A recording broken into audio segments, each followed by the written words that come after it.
get another take now on what the Mideast turmoil could mean for the global recovery. David Blanchflower is a former policy official at the Bank of England. He's now a professor at Dartmouth College. He joins us from Naples, Florida. David, welcome back to In Business. And you don't always get an introduction with music from Libyan state TV, but today we rolled that out for you just to show you where we're all watching. We're waiting for any kind of news from the region.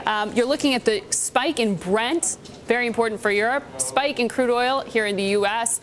Are we looking at a factor that could derail this recovery? Well, we potentially are. I think the spike is really about the fears of what might happen rather than what actually has happened. Obviously, the turmoil in Libya it might indicate more stuff to come. Libya is not a very large player. Apparently, they produce something like 1.9 million barrels a day. If their production was to just stop, Saudi Arabia could fill that hole. So it's not really this, you know, they're not the very large player. It's whether this spreads and impacts production elsewhere. That's the big worry. And I think in a very uncertain world, more uncertainty will obviously shake markets. And that's where we are. Uncertain day, don't know where we're going.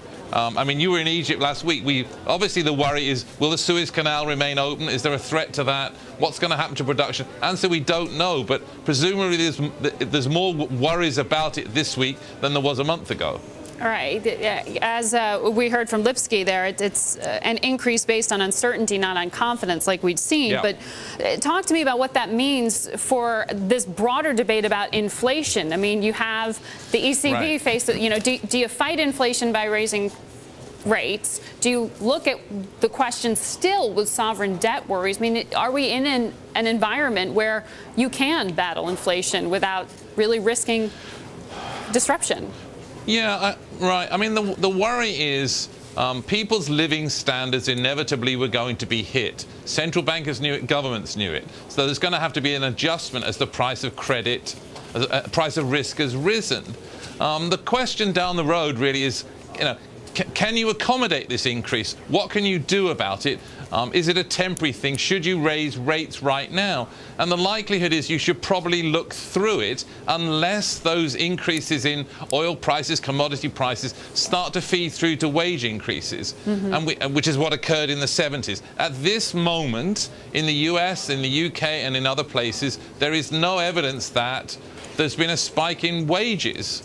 People, and my experience, I'm a labour economist, my experience is that people are really worried about job security. So what they're doing is they want to keep their jobs. At this moment, there's no spike in wages. So that means central bankers can sit on their hands, but it does mean people's living standards taking a hit.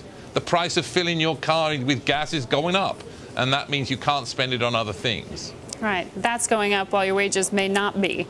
Well, when looking at the ECB and the emergency lending, I mean, we aren't talking day to day about sovereign debt risk the way we were, but it's still an overhang. You saw increased borrowing by Irish borrowers last week. That's still a worry, and you've got the Irish elections on Friday. Do we see Ireland join Libya as a reason for us to be concerned next week?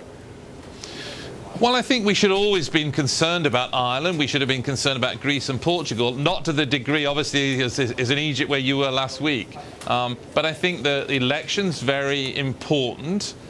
Two big developments. I think, obviously, the election coming this week, and clearly a big issue there is how can you solve the problem in Ireland, which is an over-indebted country, by giving them more expensive debt. I think that's the first thing. The election is probably going to bring in a new government who's going to try and renegotiate. But I think the ECB looks now to be more ready to negotiate, particularly with Axel Weber now his position looks to be weakened. He's not going to put himself up to be the new head of the ECB. So that's a worry, but I think we're going to see change coming.